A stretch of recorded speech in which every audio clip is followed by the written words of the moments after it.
लोकमी channel पर आपका स्वागत है। हम पढ़ रहे थे राजस्थान के भौतिक प्रदेश, जिसमें से हमने दो तो पढ़ लिया था। अब तीसरा है पूर्वी मैदानी प्रदेश। अब पूर्वी मैदानी प्रदेश की उत्पत्ति कब हुई?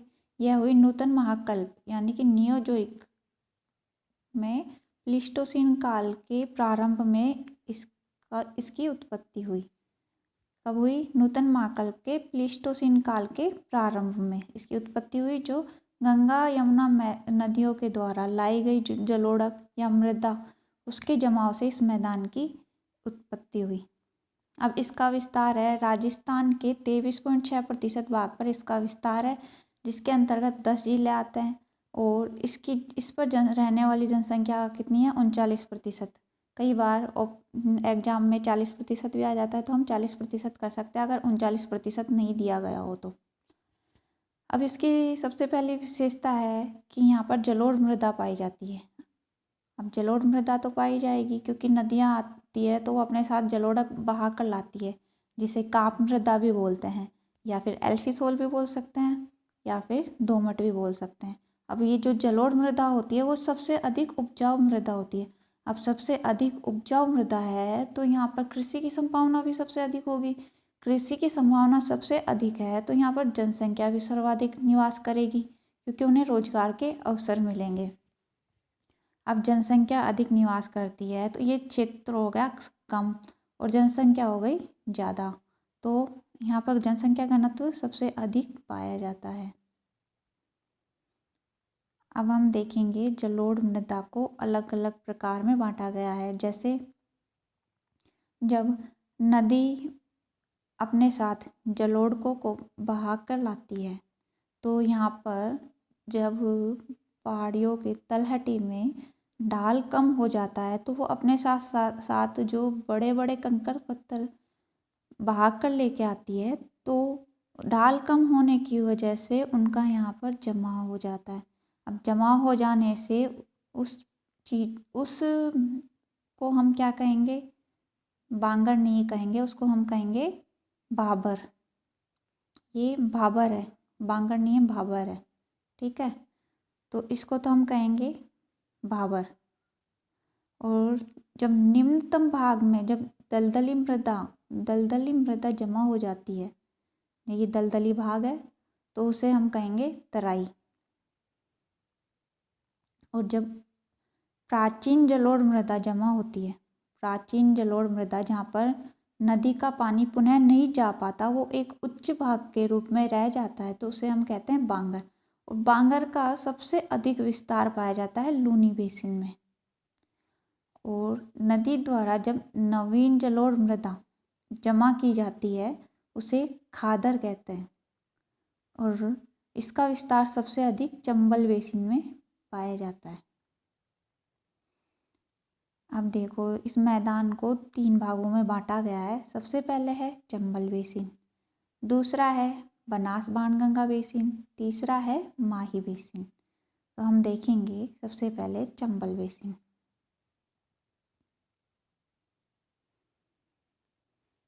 अब चंबल बेसिन में चंबल नदी के द्वारा बीहड़ों का निर्माण किया जाता है। बीहड़ क्या होते हैं? जब नदी तेज बहाव में बहकर आती है तो अवनालिका अपर्दन करती है, उच्च भाग से निम्न भाग की ओर जाती है तो अवनालिका अपर्दन करती है। अब अवनालिका अपर्दन करने से गहरी गहरी कंदराओं का निर्माण हो जाता है। कंदराओं का निर्माण हो जाता है तो उसे हम कहते हैं बीहड़। और बीहड़ों का सबसे अधिक विस्तार है धौलपुर में, फिर है करौली में, फिर है सवाई माधोपुर में। अब भौगोलिक शब्दावली में इसको क्या कहते हैं? बैडलैंड। भौगोलिक शब्दावली में इसको बैडलैंड टोपोग्राफी इस्तिलाकृति कहते हैं। अब स्थानीय भाषा में इसको क्या कहा जाता है? डांग क्षेत्र। स्थानीय भाषा में इसको डांग क्षेत्र कहा जाता है। इसके अलावा ये जो डांग क्षेत्र का निर्माण होता है, तो जो वो घाटी भी बोल सकते हैं हम इसको, जैसे चंबल घाटी। तो चंबल घाटी को दस्यु घाटी भी बोला जाता है, क्योंकि यहाँ पर डाकुओं का निवास क्षेत्र है। डाकुओं का निवास क्षेत्र होने के कारण इसको जो है दस्यु घाटी भी कहा जाता है। अब इसमें है कि ये करौली है, करौली को बीहड़ की रानी भी कहा जाता है। ये कई बार क्वेश्चन आ जाता है कि बीहड़ की रानी किसे कहा जाता है, तो वो करौली को बीहड़ की रानी कहा जाता है। अब डांग प्रदेश, डांग प्रदेश, अब जो ये डांग प्रदेश है इसके लिए कई योजनाएं चलाई गई हैं। अब लोगों को समाज की मुख्य धारा से जोड़ने के लिए, लोगों को समाज की मुख्य धारा से जोड़ने के लिए सामाजिक आर्थिक विकास कार्यक्रम चलाए गए हैं, जिसमें है पहला है डांग कार्यक्रम 2004 में चलाया गया।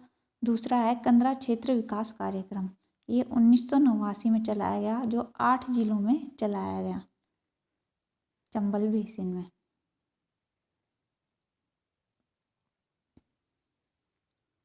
अब ये जो बनास बाणगंगा बेसिन है इसको 3 क्षेत्रों में बांटा गया, पीडमांट का मैदान, खैराट प्रदेश, रोही मैदान।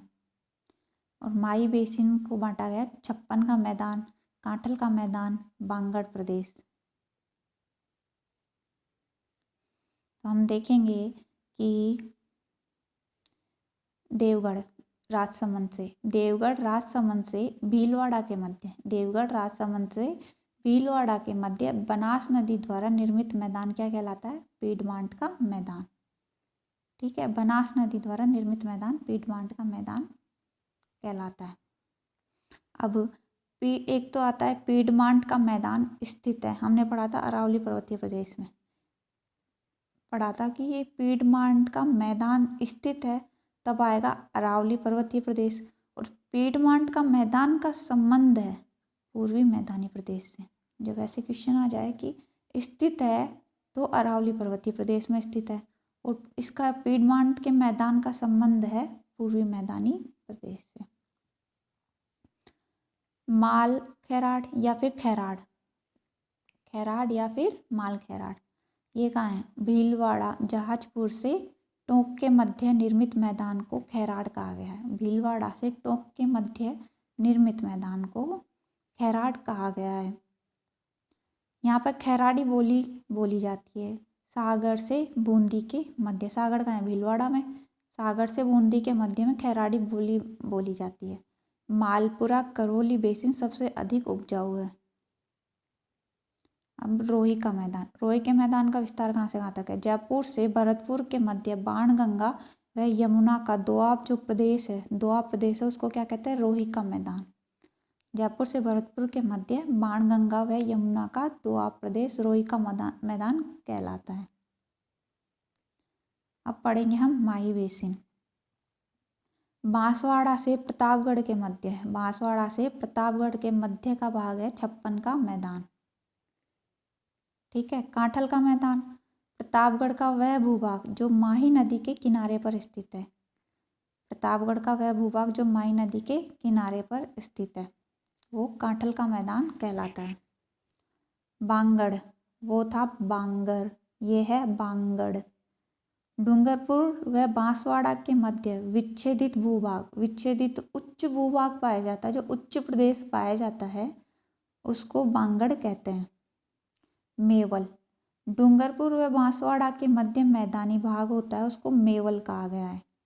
क्या कहा गया है? मेवल। और माही बेसिन को पुष्प प्रदेश की संज्ञा दी गई है। माही बेसिन को पुष्प प्रदेश की संज्ञा दी गई है। अब हम देखेंगे दक्षिणी पूर्वी पठारी प्रदेश। यह 6.56% भाग पर फैला हुआ है। कितने प्रतिशत भाग पर? 6.56% भाग पर फैला हुआ है, और जिस पर जनसंख्या निवास करती है 11% जनसंख्या निवास करती है। ये जो दक्षिणी पूर्वी पठारी भाग है ये मालवा के पठार का भाग है। यहाँ ज्वालामुखी द्वारा निर्मित है। ज्वालामुखी के जो आंतरिक उद्गार हैं, जो दरारी उद्गार धीरे धीरे होता रहता है, तो लावा का जमाव होता जाता है, तो उस लावा के जमाव होता गया और उसके द्वारा बेसाल्ट चट्टान का निर्माण हुआ। और दक्षिणी पूर्वी पठारी भाग जो चार प्रदेश बांटे गए हैं उसमें सबसे छोटा भौतिक प्रदेश है। बेसाल्ट चट्टानों की प्रधानता पाई जाती है। यहाँ पर बेसाल्ट चट्टानों की प्रधानता पाई जाती है क्योंकि ये ज्वालामुखी द्वारा निर्मित चट्टान है, भूभाग भी कहा जा सकता है। काली मिट्टी, यहाँ पर काली मिट्टी पाई जाती है जिसको वर्टिसोल कहा जाता है। कपास मिट्टी भी कहा जा सकता है क्योंकि ये कपास के उत्पादन के लिए अनुकूल दशाएं उत्पन्न करती है। रैगूर भी इसे कहा जाता है। यह सर्वाधिक नदियों वाला भौतिक प्रदेश है। यहाँ पे सबसे ज़्यादा नदियाँ हैं जो बहती हैं। जलीय अपरदन, अब सबसे ज़्यादा नदियाँ हैं तो यहाँ पर जलीय अपरदन भी सबसे ज़्यादा होता है। अब एक आता है अंतर अधर प्रवाह क्षेत्र। अब जो अनेक नदियाँ हैं जो वितरिकाओं के रूप में, जैसे एक नदी हो गई तो ये कई वितरिकाओं के रूप में बहती है। अब अनेक वितरिकाओं के रूप में बहती है तो इन पर अनेक परियोजनाएं बनाई गई। अब परियोजनाएं जैसे हो गई सावन भादो परियोजना, बैतली परियोजना, विलास परियोजना आदि, ये सिंचाई परियोजनाएं बनाई गई हैं, इसलिए इसे अंतः अधर प्रवाह क्षेत्र कहा जाता है। अब इस पठार का ढाल कैसे है? दक्षिण पश्चिम से उत्तर पूर्व की ओर, दक्षिण पश्चिम से उत्तर पूर्व की ओर इस पठार का ढाल है। अब इसको दो भागों में बांटा गया है, एक है विंध्य का गार, दूसरा है दक्कन का पठार। अब विंध्य का गार कैसे नाम पड़ा इसका? अब ये विंध्याचल की जो पहाड़ियाँ पाई जाती हैं वो पाई जाती है मध्य प्रदेश से लेकर झारखंड तक। इसका विस्तार पाया जाता है, किसका? विंध्याचल की पहाड़ियों का इसका विस्तार मध्य प्रदेश से लेकर झारखंड तक पाया जाता है। तो राजस्थान में यह विंध्याचल के पश्चिमी भाग है। ये देखो विंध्य का गार है जो विंध्याचल का पश्चिमी भाग है, जो धौलपुर से लेकर प्रतापगढ़ तक फैला हुआ है। अब धौलपुर से लेकर प्रतापगढ़ तक फैला हुआ है तो इसका नाम पड़ा है विंध्य का गार, क्योंकि ये विंध्याचल विंध्याचल की जो पहाड़ियाँ हैं उसके पश्चिमी भाग है, वहाँ पर ये पाया जाता है, इसलिए इसका नाम विंध्य का गार पड़ा है। अब है अरावली व विंध्याचल पर्वत। अरावली और विंध्याचल पर्वत एक दूसरे को समकोण पर काटते हैं, तो जहाँ पर समकोण पर काटते हैं वो क्षेत्र कौन सा है? रणथंभौर सवाई माधोपुर। जिला पूछ ले तो क्या करना है? सवाई माधोपुर, और जब क्षेत्र का नाम पूछ ले तो रणथंभौर। अब इसमें इधर अरावली है, अरावली का विस्तार ऐसे है और विंध्याचल पर्वत का विस्तार इस तरह से है। ये राजस्थान का ये पठारी प्रदेश आ जाएगा। तो यहाँ से अगर ऐसे लाइन खींच दी जाए और इधर से ऐसे लाइन खींच दी जाए तो समकोण पर कहाँ काटेंगे? क्योंकि यहाँ अरावली है तो यहाँ से ऐसे लाइन खींच दी गई और इधर विंध्याचल है, तो इधर से ऐसे लाइन खींच दी जाए तो ये कहाँ काटेंगे? समकोण पर इस जगह काटेंगे, इस जगह काटेंगे। तो यहाँ पर कौन सी जगह है? रणथंभौर सवाई माधोपुर। अब रणथंभौर सवाई माधोपुर है तो ये वो क्षेत्र आ जाएगा जहाँ ये समकोण पर काटते हैं। अब इसे रंगीन पहाड़ी भी कहा जाता है। रणथंभौर सवाई माधोपुर में ये रंगीन पहाड़ियों का क्षेत्र भी कहलाता है, क्योंकि यहाँ पर ये अरावली पर्वतमाला है तो यहाँ पर पर्वतीय मिट्टी पाई जाती है, ठीक है, जो लाल रंग की होती है, और यहाँ पर काली मिट्टी पाई जाती है। इस तरह से यहाँ पर अलग अलग रंग की मिट्टी पाई जाने के कारण इसको रंगीन पहाड़ी की संज्ञा दी गई है। इसे संक्रांति क्षेत्र भी कहा गया है। तो अगर एक जिला भी आ जाए तो एक जिला है तो उसमें सवाई माधोपुर, हाँ, और अगर जिलों का युग्म भी पूछ लिया जाता है जो सवाई माधोपुर और बूंदी नाम आएगा। अब एक सवाल ये है कि ये भी पूछ लिया जाता है कि महान सीमा भ्रंश कहाँ पर है, कहाँ विस्तृत है, या फिर जिलों का युग्म पूछ लिया जाता है महान सीमा भ्रंश का। तो यहाँ पर ये देखो ये अरावली का क्षेत्र है, ये अरावली है, ये विंध्याचल की पहाड़ियाँ हैं और ये है पठारी प्रदेश। तो इस जगह ये वाली चीज़ है, ये है महान सीमा भ्रंश, ठीक है। यहाँ से चंबल नदी एक बहकर जाती है तो यहाँ तीव्र ढाल उत्पन्न होता है।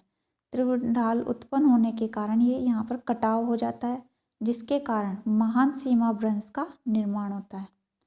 जो बूंदी से लेकर सवाई माधोपुर तक विस्तृत है, जिसे विंध्य कगार क्षेत्र भी कहा जाता है।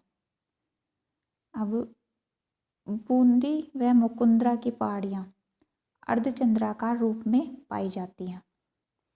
अब बूंदी की जो पहाड़ियाँ हैं उसमें सर्वोच्च चोटी कौन सी है? सतुर। और मुकुंदरा की पहाड़ी जो कहाँ पर है? कोटा झालावाड़ में फैली हुई है, उसकी सर्वोच्च चोटी है चांदमाड़ी।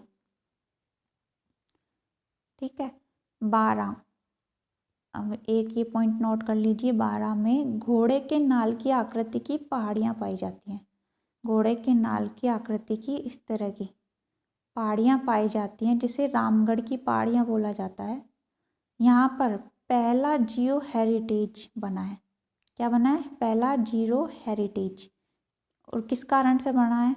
उल्कापात होने के कारण इसे पहला जियो हेरिटेज बोलते हैं।